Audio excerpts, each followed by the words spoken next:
Hi, this is Samantha Elmer with PFF Productions, and I am here today with Jennifer Montgomery, a body painting artist. Before we start the interview, I just want to point out a couple of the obvious. Yes, we still have a 19 whatever ghetto microphone, but anybody who's willing to donate money, like $300, so we can get an actual one to stick on our shirts or whatever, is cool. And we've never met, but we actually dress alike, so it must have been a telepathic thing. But anyway, so to you now. How are you? I'm good, thanks. How are you doing? Good. We're here today because you are a body paint artist, and I saw some of your work, and it's absolutely amazing. So just want to ask you a couple questions, like how did you actually get into body painting?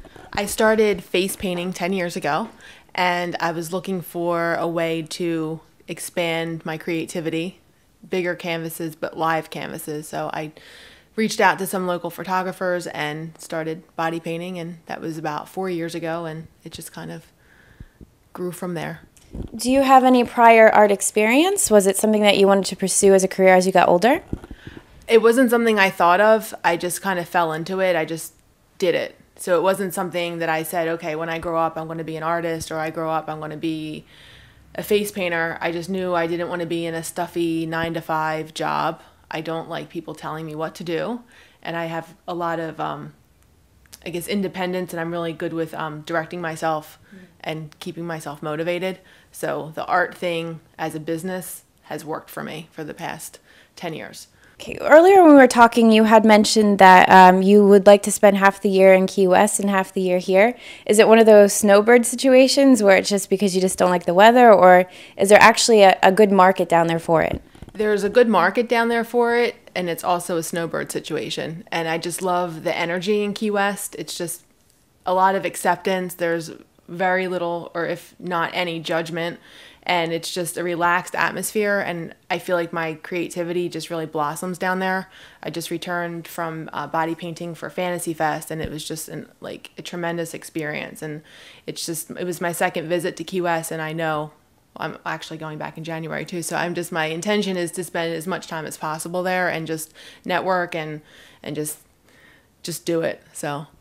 And out of all of the body painting that you've done, you said you've done Fantasy Fest, you say that you do events and stuff. What's your favorite thing to do with it?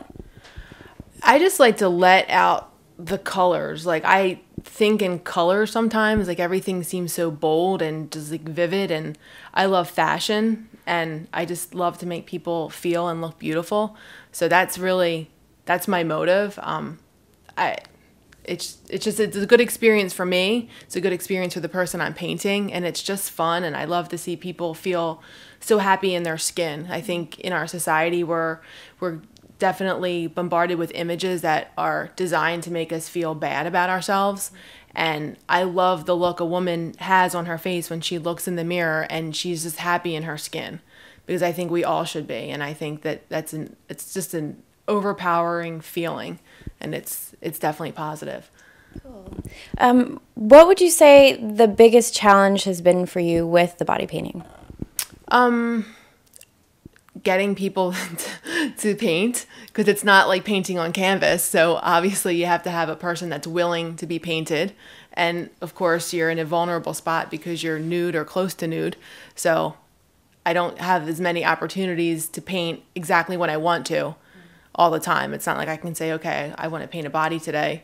I have to actually have a willing participant. So yeah. I would say the biggest challenge. That surprises me, because I'd totally be up for getting that. I think it's interesting. So I guess, yeah, it is one of those things you have to be comfortable with yourself. Mm-hmm. And I guess also the energy that you give off with people can help them be a little bit more comfortable and open to having it done. So you had a book of some of your stuff, and I just wanted to know if you had any particular pieces that you liked more than the others. Well, this is my latest one that we shot professionally in a studio, and it's a favorite of mine because I love the colors, I love the gold in it, and I love the way that I painted her face. I just love the cat look, and I think it worked with the background that we used, and just the whole thing all together. Here's another shot of it, but it's bold. I think it's classy and sexy at the same time, and I think that the model wore it really well, and it's just definitely a favorite that I recently painted. I do have some others as well, but that was definitely it was fun. It was a good experience, and I was definitely happy with the outcome when we were finished. The colors are extremely beautiful. One more question regarding that, though, and the painting itself. Is there something that you have a dream that you want to paint, or is there something that you have a vision in your mind that you eventually have to work towards, or do they just come to you as you go? They come as I go. I don't really like plan designs out much in advance because it seems to change based on the energy of the person I'm painting and like the environment around us. So like I'm really into bold colors because I like to be outside. I like tropical Caribbean type locations, and that's kind of like how I think I have a sort of a sunny personality. So I think that comes out in my painting where I'm not, I paint to make to flatter the person I'm painting. So it's kind of hard to plan out a design because that may not necessarily work on their body type. So I want them to look good, and I want the artwork to look good on them. So too much planning, it just kind of, for me, it kind of kills it. Well, she was a featured artist at Philly Raw, and so her work is just amazing. And is there ways that people can get in touch with you if they would like to have you work for them, or? Absolutely. I have a website. It's www.jennifermontgomery.net. I also can be found on Facebook, Jennifer Montgomery Artist. And my business is called Crazy Faces Face Painting, so you can also find me on the web there as well. Very cool. Well, thank you so much, Jennifer. Is there anything else that you wanted to add or anything you wanted to say? I just want to say thank you to both you and Alan for coming out today and giving me the opportunity to just spread the word about my art, and thank you for the support. You're welcome. It was great meeting you.